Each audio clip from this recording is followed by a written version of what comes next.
पड़त बानी पैया जो हत बीतत बा दिन राती हो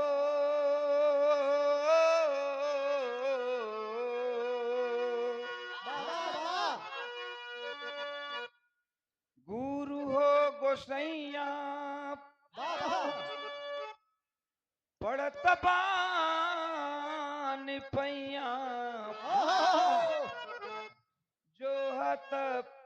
बीतत बा दिन राती हो हमरो ई नैया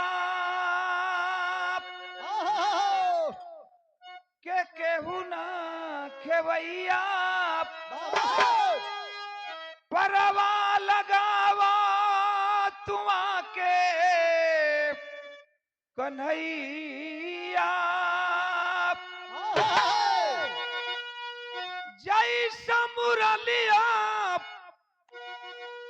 जय मुरलिया के अपना बजवला जय मुरलिया के अपना बजवला मीरा के तू ही जहर से बचवला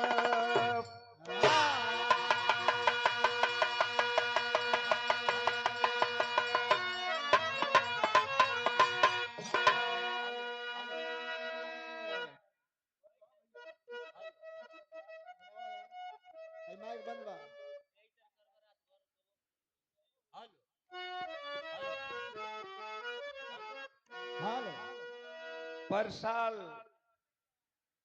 आसाम में हम कामाख्या देवी मंदिर गए थे। ई जब सरस्वती श्लोक पढ़ली तो वहां का पुजारी बाबा कहलन कि बा ओम प्रकाश बा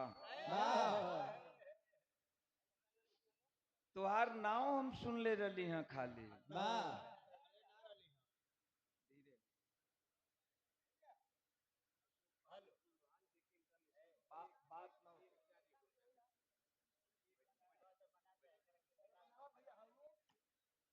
देखा भाई बीच में बिगड़े मत हई देखा बंद बा एक थे माइक भाई अच्छा धीरे से तो ये शाम में कामाख्या देवी गईली तो वही कामाख्या देवी का पुजारी बाबा कहलन जब सरस्वती श्लोक कहली तो वहां का पुजारी बाबा कहलन कि बा ओम प्रकाश बा हम खाली तुहार नाव सुन ले रही तोरा के कैसेट में देखत रही हैं वीडियो में देखत रही हैं लेकिन साक्षात ना देखले रही और जवन तू श्लोक कहताड़ा अगर दिल से ये श्लोक के आदमी 7 दिन तक सरस्वती जी का मूर्ति रख के सरस्वती जी का मूर्ति रख के इस 7 दिन तक श्लोक कह दिया जाए तो सरस्वती जी साक्षात ओकरे जबान पर बैठ जाइए का कहले रहली कहीं छोड़े ना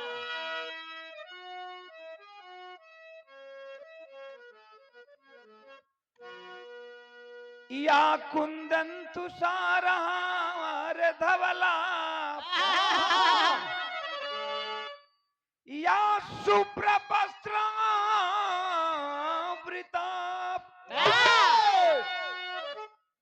या वीणा वरदंड मंडित करा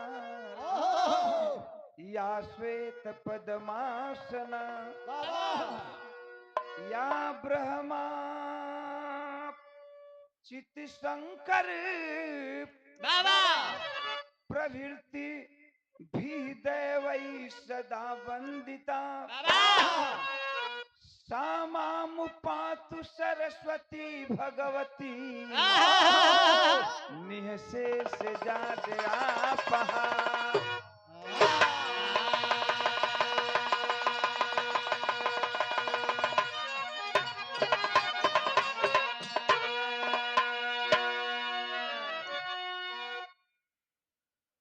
यही से हम कहिला बाबा तेरी और चौकड़ी वाले ए भैया तेरी और चौकड़ी वाले गढ़वा घाट के पालन हमार मैया सुन ले पुकार मैया बिनती हमार मैया सुन ले पुकार मैया बीड़ा बजाने वाली तू हो बिनती हमार मैया सुन ले पुकार मैया बीड़ा बजाने वाली तू हो बिनती हमार मैया सुन ले पुकार मैया बीड़ा बजाने वाली तू हो। ये आराधना के लाइन पर 1100 रुपया का पुरस्कार